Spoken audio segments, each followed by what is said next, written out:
Dulu Pak Dokter kan sempat yaitu mengundurkan diri dari sebagai direktur Pak Dokter ya, sebagai direktur Rumah Sakit Umum, dan kemudian sekarang kembali lagi. Ya, terima kasih. Jadi mungkin saya jelaskan pertama ini. Jika saat itu dipenuhi kemarin oleh pemerintah daerah, saya oke.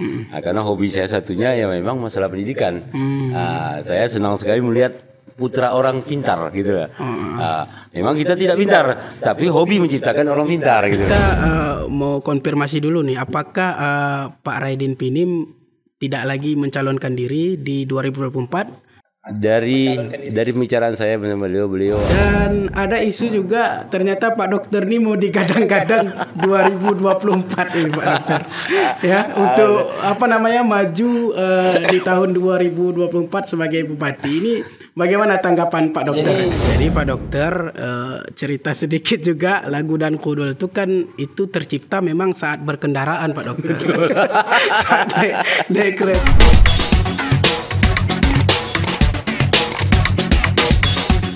Assalamualaikum warahmatullahi wabarakatuh. Jumpa lagi kita di channel Sahdari Official, channel yang berkah dunia akhirat insyaallah, amin ya rabbal alamin. Dalam acara Cerba Sahdari, yaitu cerita bareng Sahdari.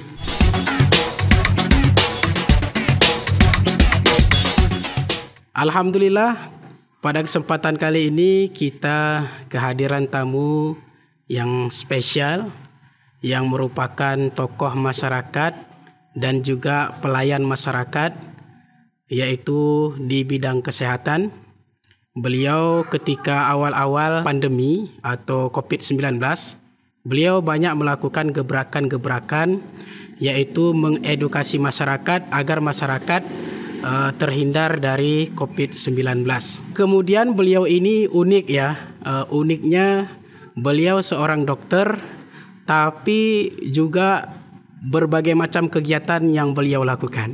Siapa beliau?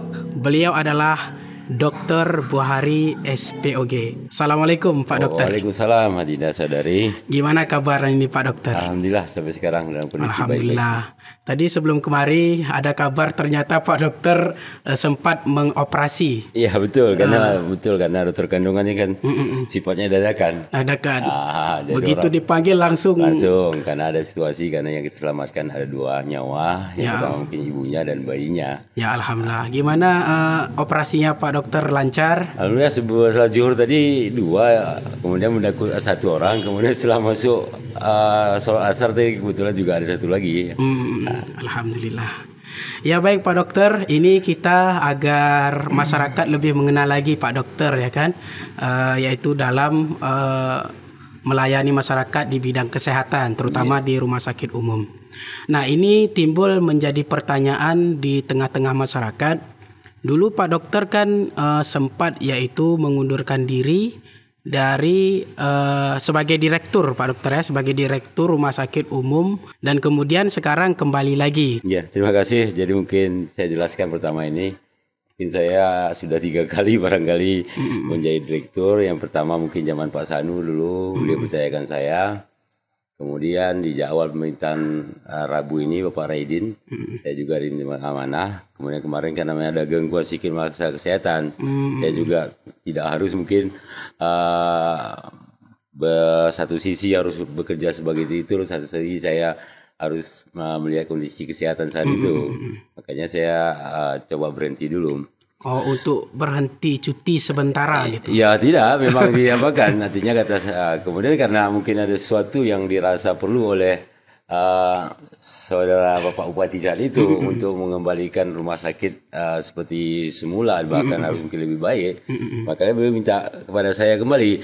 Dan perlu dipahami masyarakat, awalnya saya tidak bukan saya yang dikuasai, justru saya mengajukan orang lain.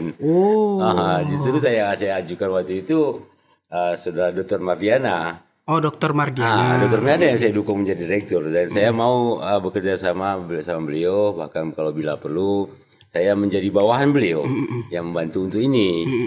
Saat itu draft SK sudah jadi, artinya secara administrasi sudah diparaf oleh Sekda kiri kanan. Ketika mengajukan ini ke Bapak Bupati, beliau mengundurkan diri. Oh, Bu Dokter Dr. Mardiana mengundurkan diri. Jadi jangan ada kesan nanti saya minta. Alasannya mengundurkan diri apa Pak Artinya Dokter? beliau merasa tidak mampu membenahi kondisi rumah sakit. Akhirnya dia Merasa jadi Pak Dokter lah yang layak jadi Iya, direktur. bukan saya juga. Tetap bukan saya. Ketika kemarin saya sodorkan ada beberapa nama waktu itu pilihan ke Bapak Bupati. Ada mungkin Dr. Paina Suri sebagai kasih di situ, kemudian Dr. Elpis dan Dr. Ade di bawah yang bersama Dr. Elpis. Tapi dari beberapa pertimbangan ya bersama Kepala BKD saat itu mereka tetap lebih yakin itu harus saya.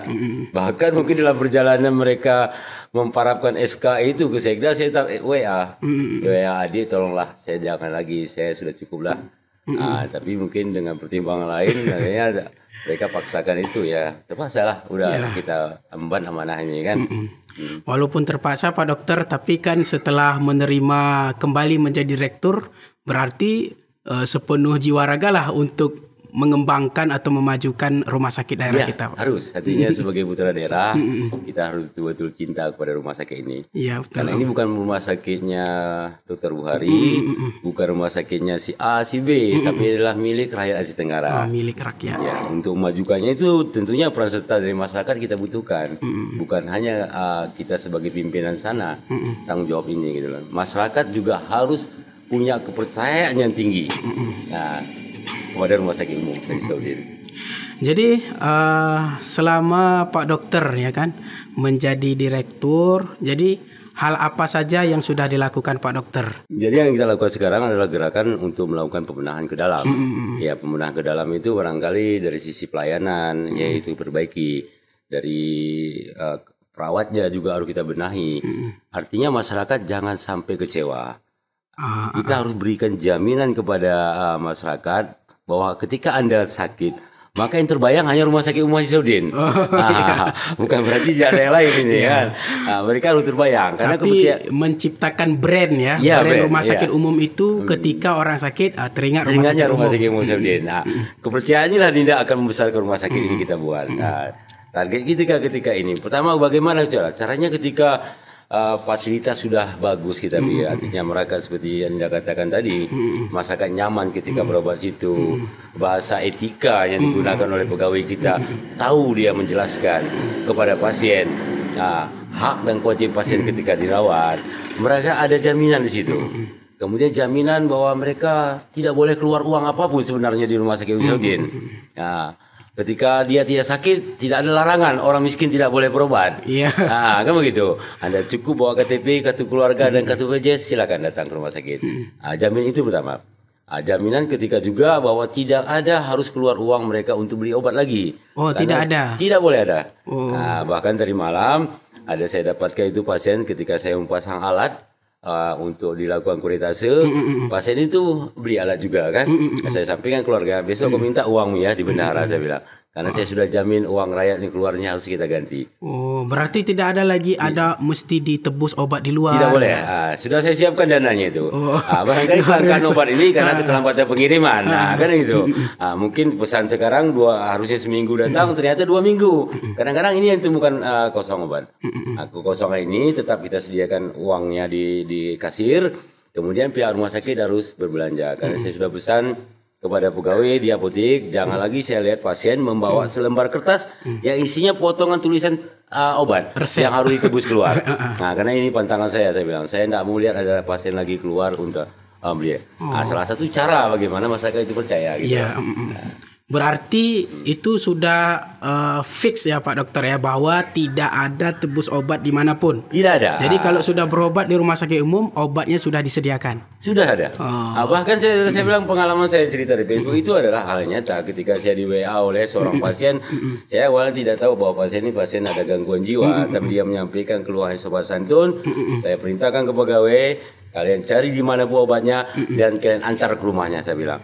Dan alhamdulillah dalam bawah 1 jam obat itu sudah sampai ke rumah yang bersangkutan. Begitulah artinya kita pedulinya sekarang kepada masyarakat Asia Tenggara. Berita di televisi sering kita lihat pasien terlantar Pak Dokter kan, dengan alasan mungkin urus surat ini dulu. Jadi kalau di rumah sakit umum kita ini gimana teknisnya Pak Dokter? Apakah mesti lengkapi dulu suratnya baru dilayani atau bagaimana Pak Dokter? Jadi kan ada dua jenis pelayanan itu di sini. Pertama rawat jalan. Kalau rawat jalan ini tentunya harus melewat mekanisme rujukan dulu lewat puskesmas yang nanti pasien datang sendiri kemudian lakukan pinjar-plan. Pinjar-plan ini hanya antisipasi dari pihak BPJS agar tidak ada penggunaan BPJS orang lainnya dipakai untuk dia berobat. Maka dilakukan oleh pinjar-plan. Nah, ini yang mungkin rawat jalan ini yang butuh suatu agak rumit lah. Ketika harus rujukan dari puskesmas kemudian masuk ke rumah sakit atau pinjar-plan. Tapi kalau rawat inap tidak perlu itu. Artinya di luar jam kerja seperti sekarang 3 kali 24 jam syarat itu boleh dilengkapi. Syarat tadi kan cuma buku KTP, kartu keluarga dan BPJS yang bersangkutan.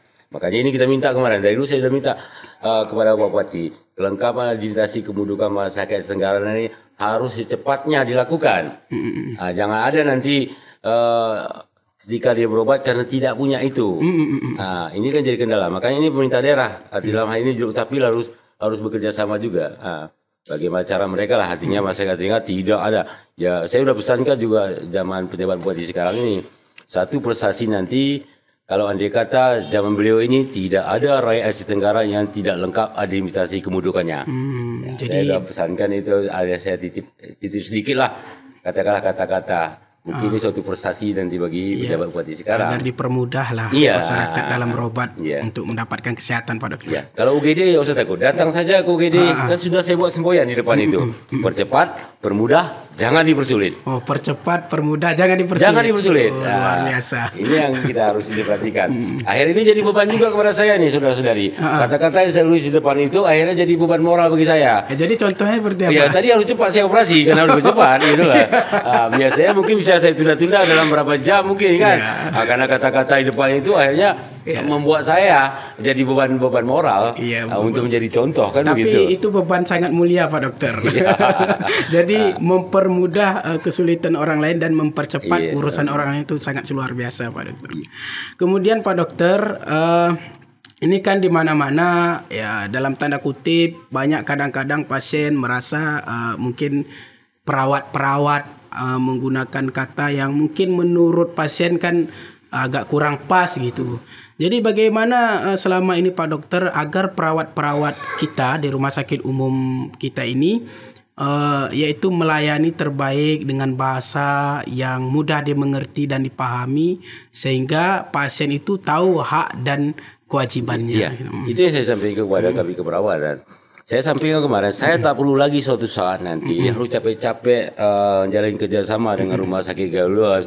Kemudian saya terbang ke Tanah Karo, saya ketemu dengan kepala puskesmas untuk memberikan garansi.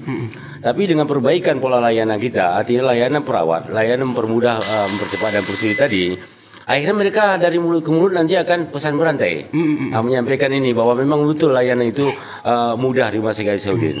Nah, karena target kita ini saya ini memberi kepercayaan pertama ke rakyat Asia Tenggara bahwa saya bilang tadi kalau sakit ingatannya cuma rumah sakit Asyudin kemudian setelah itu tercapai maka target kita akan melebar sedikit, merebut pasar sebagian Tanah Karo dan sebagian dari Galuas. Karena dengan sistem asuransi sekarang kita perlukan adalah kepercayaan dari masyarakat ini. Kalau masyarakat sudah percaya, insya Allah rumah sakit ini kita bisa berubah ke arahnya lebih baik. Karena penganggarannya murni dari asuransi. Kita sudah coba itu artinya. Dan itu bisa hidup itu rumah sakit. Nah, misalnya Pak Dokter, ada perawat misalnya kalau ada perawat misalnya menurut pasien itu tidak pas. Jadi apakah ada yaitu tempat-tempat melaporkan dari pasien ini kepada pihak rumah sakit agar pihak rumah sakit ini bisa membenahi siapa yang melakukan kesalahan ataupun memberikan pelayanan yang kurang baik, kurang etis kepada pasien itu, Dokter? Iya, Dina. Jadi saya pikir sekarang tidak usah pakai kotak lagi lah, Dina. Tidak usah pakai kotak. Karena nomor sudah saya cantumkan kemarin di media sosial.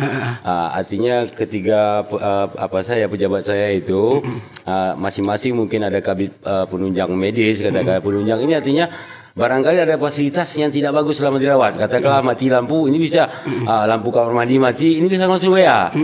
Kemudian kalau responnya lambat, ini bisa langsung ke direktur. Kalau responnya lambat, biar saya mengingatkan gitu. Kemudian dari masalah perawat tadi ada kabit keperawatan kita yang mengatur begitu semua. Ini juga ada misalnya tadi temukan perawat yang harus keluarga pasien yang minta infusnya habis, itu cepat aja disampaikan. Kata ada nama perawat saya, kemudian disampaikan biar kami bina lagi. Bila perlu nanti yang bersangkutan kita tarik dulu ke manajemen ke atas, tidak bersentuhan dulu dengan pasien. Selama pembinaan, kalau sudah oke nanti baru kita kembalikan lagi ke habitatnya. Ya begitu kan. Yang ketiga ada kabit situ, kabit penunjang medis. Mungkin barangkali ada dokter kami seperti keluar masyarakat kemarin terlambat visit, bisa disampaikan ke beliau. Bisa di WA ke Dr. Mardiana sebagai pelayan medis. Dan tidak usah lagi harapan saya ini, saya capek mengamati media sosial ini. Kita akan terbuka. Nanti on the process sekarang, artinya foto dan nama kami akan kita cetak besar-besar di konsentrasi masa atau konsentrasi pasien yang banyak. Katakanlah di depan ruang rawatan masih banyak ada nanti, mesti ikut nomornya. Silakan aja tanpa harus ada ketakutan, sampaikan kepada kami dengan kebenaran. Jangan pindah. Dengan fakta. Iya, dengan fakta. Karena saya ini kan orangnya sedikit temperamental nih, kan gitu. Jangan nanti dia pun mungkin harapannya gaji 2 juta itu akhirnya dia karena mungkin kita lakukan yang enggak sesuai fakta saya keluarkan, kan sayang juga. Jadi sesuai fakta pasti pelapor akan kita lindungi, artinya kita rahasiakan, enggak mungkin gitu. Nah, jadi kalau begitu masyarakat perlu juga mengetahui sebenarnya hak dan kewajiban pasien itu seperti apa dan hak kewajiban pihak rumah sakit memberikan pelayanan seperti apa. Harusnya perawat menyampaikan karena setiap malam ada 2 perawat senior yang keliling itu. Seperti tadi malam mereka laporkan ke grup, kelemahannya satu bahwa ada perawat yang belum menyampaikan hak dan kewajiban pasien. Laporannya masuk ke grup. Itu kan saya baca itu. Artinya ini juga akan dipanggil nanti perawatnya bersangkutan. Jadi kalau dibuat seperti itu kan maksudnya supaya jangan ada miskomunikasi atau kesalahpahaman antara pasien dan juga perawat dan pihak rumah sakit gitu, Pak Dokter. Saya yakin nantinya rumah sakitnya akan bisa kita bawa ya. Saya berpedoman begini, artinya Penang yang kita kenal selama ini itu rumah sakit rujukan dunia, artinya selama saya setiap angkatan kita Fakultas Kedokteran, artinya seluruh Indonesia, mereka titipkan putra daerah mereka, putra Malaysia dulu, 2 orang satu angkatan. Hari ini kenapa seluruh dunia membawa pasien berobat ke Penang? Lalu lebihnya di mana? Tuh belajar dokternya juga di Indonesia. Karena mereka lebih care, lebih peduli kepada pasien, lebih teliti dalam mencari diagnosa itu. Maka kita juga harus ke sana. Kalaulah tidaklah sampai ke Indonesia, artinya tidak kita bisa meyakinkan sebagian masyarakat Gayo dari Tanah Karo tadi ya sudah bagus ini ke depan. Kalau target kita ya kalau bisa kenapa tidak sambil berobat sambil berwisata di Asia Tenggara. Kita punya Sungai Alas, kita punya Gunung Loser kan gitu. Mereka sambil mencari pengobatan, mereka sambil wisata. Luar biasa. Ya ini target kita, maka kita paksa sekarang SDM-nya. Dokter kamu sekolah, apa kelebihannya? Kita carikan uangnya. Tugas saya cari uangnya, tugas kau sekolah. Itu yang saya sampaikan. Sama perawat juga begitu. Kalian harus latih lagi keterampilan mereka. Kau kirim ini, saya bilang petugas labnya, cari rumah sakit besar, sekolahkan adik-adik ini ke sana. Jangan sampai tidak bisa periksa lab apapun di sini. Kita harus lengkap juga. Masalah alat, SDM yang kita butuh waktu menciptakannya. Menciptakan SDM butuh 4-5 tahun. Tapi kalau alat, kan bisa kita kredit pun dengan dari hasil kepercayaan masyarakat perawat tadi. Kita bisa beli secara kredit, secara angsuran. Tapi ciptakan SDM yang kita butuh waktu. Itu yang mungkin peran serta pemerintah daerah membantu saya nanti. Dokter-dokter kita kan sudah banyak nih dokter umum nih. Mudah-mudahan Pak PJ nonton nanti. Iya, mudah-mudahan nantinya. Saya sudah sarankan beberapa kali ini. Agar karena Pak PJ juga bisa yaitu berkontribusi untuk pembenahan dan perbaikan. Mungkin penganggaran paksa ini adik-adik kita yang dokter umum kan sudah banyak nih Pak Dina sadari. Ini yang kita paksa untuk sekolah. Ada yang ngambil mata, ada yang ngambil bedah saraf dan sebagainya. Jadi tidak perlu lagi nanti pasien kita rujuk ke Medan. Atau fasilitas kamar operasi kita sudah sangat bagus siap. Kamar operasi kita sudah bisa kita artinya dengan rumah sakit lain fasilitas itu. Anda bayangkan sekali, tanyalah yang berobat ke Medan. Tanya kelas 3-nya bagaimana rawat inapnya. Bandingkan dengan kelas 3 kita, siapa lebih bagus? Satu kita lebih bagus. Mereka mungkin kelas 3 4 tempat tidur satu ruangan, kita hanya 2 tempat tidur. Makanya ini perlu dukungan dari masyarakat. Bagaimana? Karena saya bilang tadi Kalau Anda tidak suka dengan Raidin, jangan samakan dengan Dr. Buhari. Jangan dengan faktor kebencian ini selalu menghujat dengan tuduhan-tuduhannya tidak bisa dibuktikan. Ini yang membuat lemah semangat saya itu sebenarnya. Karena selalu saya dituduh-tuduh bagaimana bagus begitu dibuat, saya bilang. Saya butuh hanya kebijakan yang saya lakukan. Jadi itu mungkin saya minta ke masyarakat Tenggara. Jangan artinya tuduh-tuduh saya di media sosial, apalagi memakai akun palsu ini. Kalau mau datang saja tanyakan kepada. Mungkin bisa diminum dulu Pak Dokter. Ya, makasih. Kita bincang santai nih Pak Dokter.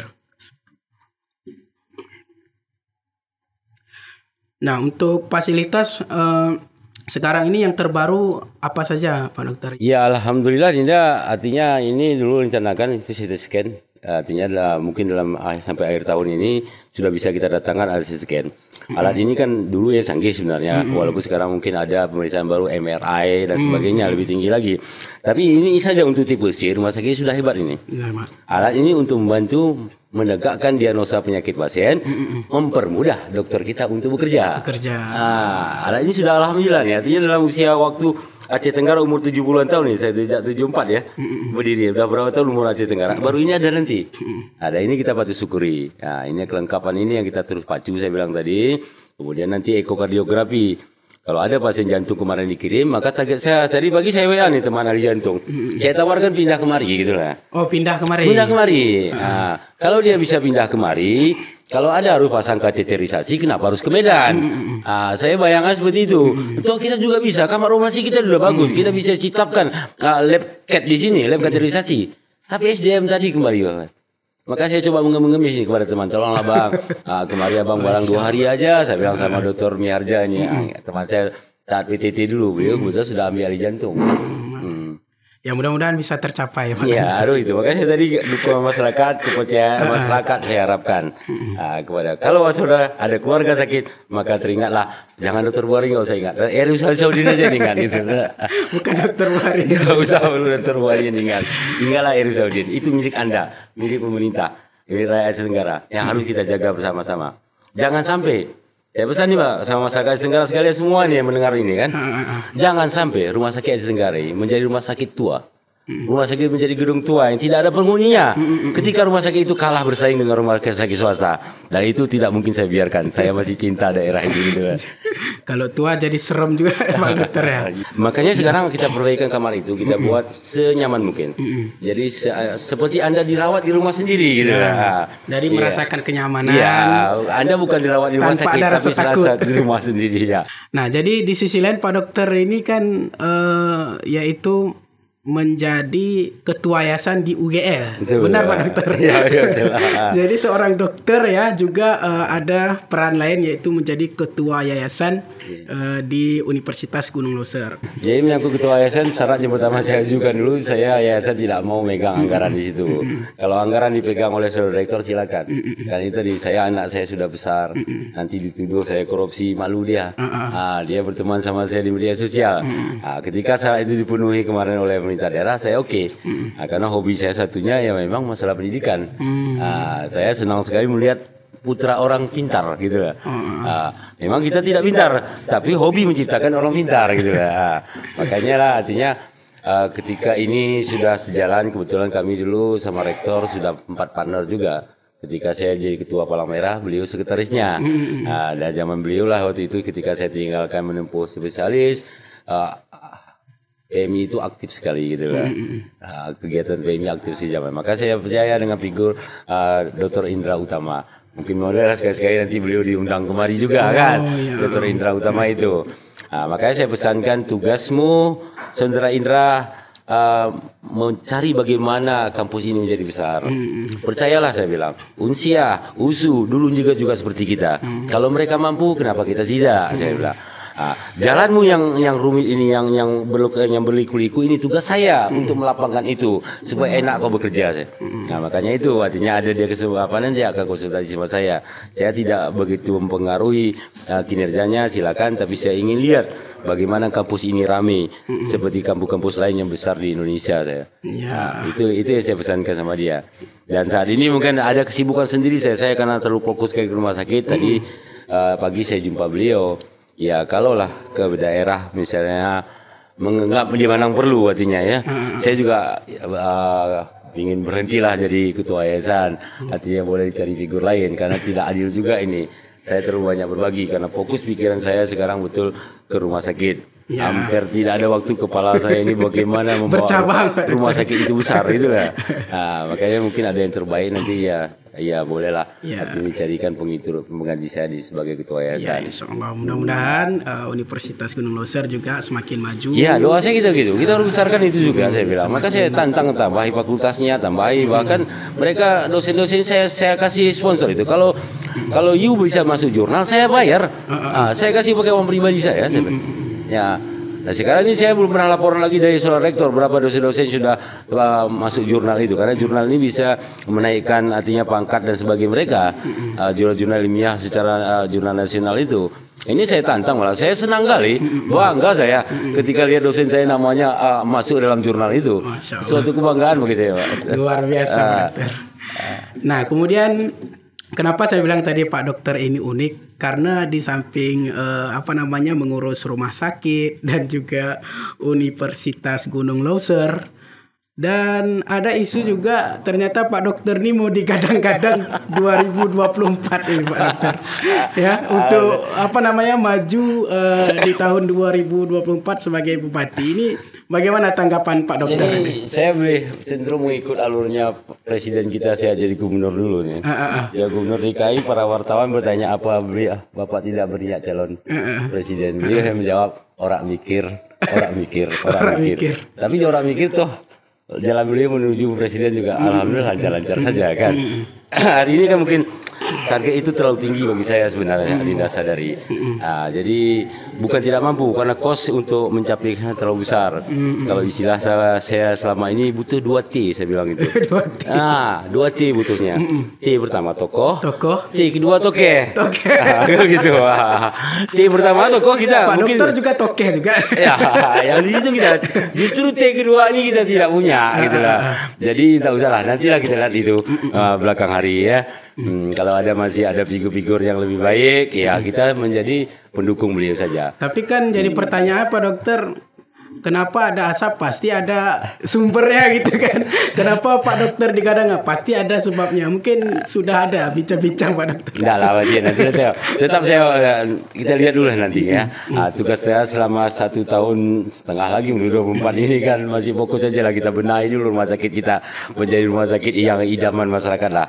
Ya baik Pak Dokter, mungkin ini pertanyaannya agak sensitif nih. Tapi Pak Dokter boleh jawab, boleh tidak. Gitu. Nah, jadi Pak Dokter ini kan adik kandung dari Bapak Bupati kita yang baru saja menyelesaikan tugasnya, yaitu Pak Raiden Pinim. Jadi bagaimana selama ini tanggapan Pak Dokter nih selama kepemimpinan Pak Raiden Pinim sebagai adik kandung dari Bapak Bupati kita yang baru saja menyelesaikan tugasnya? Iya, walaupun masih saudara kandung, saya tidak akan katakan itu baik kalau tidak baik. Karena artinya yang bagi saudara-saudara mungkin seusia dengan saya, artinya pernah dengar dan lihat bagaimana track record saya mengkritisi dia gitu loh ya. Berarti sebagai adik juga iya, mengkritik. Saya kritisi. Pertama kejadian tahun 2000-an lah. Ketika Aceh Tenggara masih disibukkan masalah urusan kayu saat itu. Toh saya yang menghentikan itu gitu lah. Walaupun yang saya lawan saudara kandung saya. Saya yang mimpin demonstrasi mendesak supaya illegal logging saya itu dihentikan. Nah, kan ini walaupun satu pabrik tapi kan bisa jadi beda pemikiran kan itu. Justru yang tuduhannya sakit itu ketika dia bupati dikira orang saya kaya. Ini yang payah sekali. Artinya setiap kegiatan yang saya lakukan selama mendukung kebijakannya dituduh itu selalu ada proyek. Katakanlah putusnya jembatan Lawe Harum dulu. Nah, saya turunkan itu dua beko bekerja yang kita nikmati jalan sampai sekarang itu juga belum ada perbaikan. Nah, itu saya pakai uang saya pribadi. Berarti itu yang Pak Dokter lakukan walaupun adik kandung tetap mengkritik. Karena itu saya takutnya memalukan artinya keluarga. Itu aja saya lakukan. Jadi ada beberapa titik jalan ini Pulau Latong itu uang saya itu pribadi saya keluarkan waktu itu ketika jembatan hampir putus. Saya turun tangan dengan mencarilah dana-dana kadang-kadang saya minta kepada teman-teman saya satu kelompok di rumah itu, bantulah. Yang kedua baru ini mungkin sebelum Adinda keluarkan lagu Gerudul itu kan duluan saya mengkritik itu.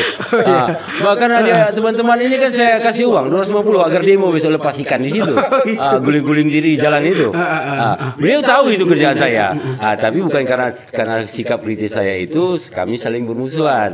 Saya tetap Adinda berteduh hati muslimnya. Jadi bagaimana hubungan Pak Dokter dengan dengan abang kandung setelah dikritik? Beliau artinya paham betul watak saya gitu lah. Watak saya memang artinya watak yang agak keras sedikit. Tapi tidak begitu, nanti tetap saya akan datang ke beliau berteduh hati walaupun dalam 10 menit. Tidak langsung bermusuhan. Tahu beliau itulah saya itu. Saya share beritanya kemana-mana ke wartawan waktu itu. Jalan Kudul tadi ya. Kan ulah saya walaupun saya bangun seadanya lah supaya jangan kudul kali lah. Saya bukan malu dengar lagu Adinda Sadari gerudul kan. Masya Allah. Jadi Pak Dokter cerita sedikit juga, lagu dan kudul itu kan itu tercipta memang saat berkendaraan Pak Dokter. Saat naik kereta ya, naik sepeda motor itu terasa sekali ya enjutan dari dan kudul sehingga terciptalah lagu itu. Jadi tidak ada niatan lain, hanya untuk bagaimana supaya perbaikan di Aceh Tenggara lebih maksimal. Justru saya bangga ada lagu itu turun membantu saya melakukan kritik. Ketika itu benar saya tidak akan bela, saya bilang. Saya tidak akan membela, artinya ketika kritikan dia. Bahkan ketika yang akhirnya demo masalah kebijakan bupati, saya malah berkomunikasi sama yang pendemo itu. Selama itu benar silakan, tidak ada hak kalian dijamin kok, saya bilang. Tapi saya bilang jangan menyerang pribadi beliau. Kalau kebijakannya ketika mungkin ada banjir dia turun, silakan Anda demo, tidak apa-apa, saya bilang. Saya malah dukung. Kalau nggak ada uang minta sama saya, uang demo, sewa sistem dan sebagainya saya sampaikan. Tapi jangan menyerang pribadinya. Iya. Kalau kebijakannya silakan saja. Saya tanya itu. Polan demo hari ini Bang, kata sama saya. Masalah apa? Masalah kebijakan. Silakan aja. Kalau kebijakan silakan saja, saya bilang. Memang faktanya demikian, saya bilang. Kita mau konfirmasi dulu nih, apakah Pak Raidin Pinim tidak lagi mencalonkan diri di 2024? Dari pembicaraan saya dengan beliau artinya alasan kesehatan beliau. Ya, saya tahu bagaimana kondisi kesehatan beliau, makanya saya melakukan kritik sama beliau itu dengan tidak terlalu tajam sekali. Nah, ketika beliau pasca 2 bulan setelah kemenangan ini kan diserang stroke saat itu kan itu. Nah, dari saat itu dia tidak ingat apapun sebenarnya itu. Maka maklumilah kondisi sekarang ini. Jadi dia tidak ingat apapun. Ketika sholat, saya bawa ke rumah dari rumahnya karena takut ada magic saat itu. Saya suruh sholat, ambil wudhu, dia berdiri dia di sajadah. Kemudian duduk lagi. Kenapa anda jadi sholat? Saya bilang, saya lupa semua bacaan sholat katanya. Nah, makanya waktu itu saya bawalah ke Penang. Akhirnya ketemulah ada satu masa tumor di dalam otak itu. Nah, bayangan saya itu ini abang saya. Bahkan waktu itu dokternya menyarankan berat tanggung jawab akhirat nanti katanya. Kalau ini karena waktu itu kami bilang baru menang kontestan pilkada ini, bakal nanti jadi leader of district gitu, ya kepala daerah. Kita minta sama dia. Saya pikir dokternya agak lumayan alim lah nih, ada tanda-tanda sholat di sini kan. Saya pikir Pak ini pengambil keputusannya kena berat tanggung jawab akhiratnya nanti. Beliau marah. Saya carikan dokter lain katanya. Maka kita carikan dokter lain waktu itu. Yang tahu itu mendampingi saya sama dokter Padi Sikel waktu ceritanya itu. Terkait masalah PJ, mungkin bagaimana tanggapan Pak Dokter dengan PJ, harapannya dan mungkin yang perlu untuk disampaikan dan sikap masyarakat untuk yaitu mendapatkan PJ Bupati kita ini dari dalam tanda kutip dari orang luar gitu. Ya, mungkin saya kalau dulu mungkin saya ada politik identitas itu kan ada kepentingan saya tuh. Tapi dalam hati saya pribadi kita sudah coba ini ala sentris, saya bilang, toh juga nggak berubah Aceh Tenggara. Ala sentris sudah coba, toh Aceh Tenggara juga tidak berubah. Dan saya yakin, saya baru sekali ketemu beliau itu sambil hormat dan menyapa saja. Tapi secara pribadi saya baca ini rekam jejak beliau, insya Allah Aceh Tenggara ini akan lebih baik lah ke depannya. Dan itu karena saya bertanya juga dengan teman-teman yang di Banda Aceh, siapa ini, siapa Olan. Dan setahu saya dia tidak pernah ini mengajukan diri menjadi PJ Bupati. Saya ceritanya kepada beliau kan gitu. Justru jadi pendamping pun minta izin kepada Pak Seda. Beliau minta izin, apa tidak baiknya teman-teman yang lain disodorkan saudara Aliman dan saudara Sunawardi. Tapi malah hati Pak Seda juga malah memilih beliau lebih kawan saja kata Pak Seda. Karena ini makanya dalam satu Facebook saya dulu, PJ ini datang tanpa beban gitu kan. Kalau bisa pulang dari Asia Tenggara nanti dilepas dengan tangisan oleh Asia Tenggara karena prestasinya di Kabupaten Tenggara. Itu yang saya mintakan kepada beliau. Masya Allah, luar biasa. Ya baik Pak Dokter, mungkin itu saja. Mudah-mudahan terima kasih, Pak Dokter diberikan kesehatan zahir batin untuk memberikan pelayanan terbaik kepada masyarakat, wabil khusus di bidang kesehatan, memajukan rumah sakit umum sehingga ketika sakit mindset masyarakat itu teringat dengan rumah sakit umum yang Pak Dokter kelola. Dan tentu sudah tadi dipaparkan oleh Pak Dokter, mudah-mudahan berkah dari dunia sampai akhirat bermanfaat untuk kita masyarakat Aceh Tenggara. Ya baik pemirsa, sahabat Sahdari Official yang dirahmati Allah Subhanahu wa taala, sebagai penutup ya. Jadi dalam hidup ini ada dua kesehatan yang perlu kita perhatikan. Yang pertama kesehatan zahir, yaitu untuk menjaganya dan ketika sakit tentu pergi ke dokter atau ke rumah sakit. Yang kedua adalah penyakit batin, dan penyakit batin ini hanya bisa diobati dengan mendekatkan diri kepada Allah dan dengan mendekatkan diri dengan agama, insya Allah. Jadi sehingga sehat zahir dan batin kita, insya Allah sehat hidup kita dari dunia sampai akhirat, insya Allah. Terima kasih. Wassalamualaikum warahmatullahi wabarakatuh.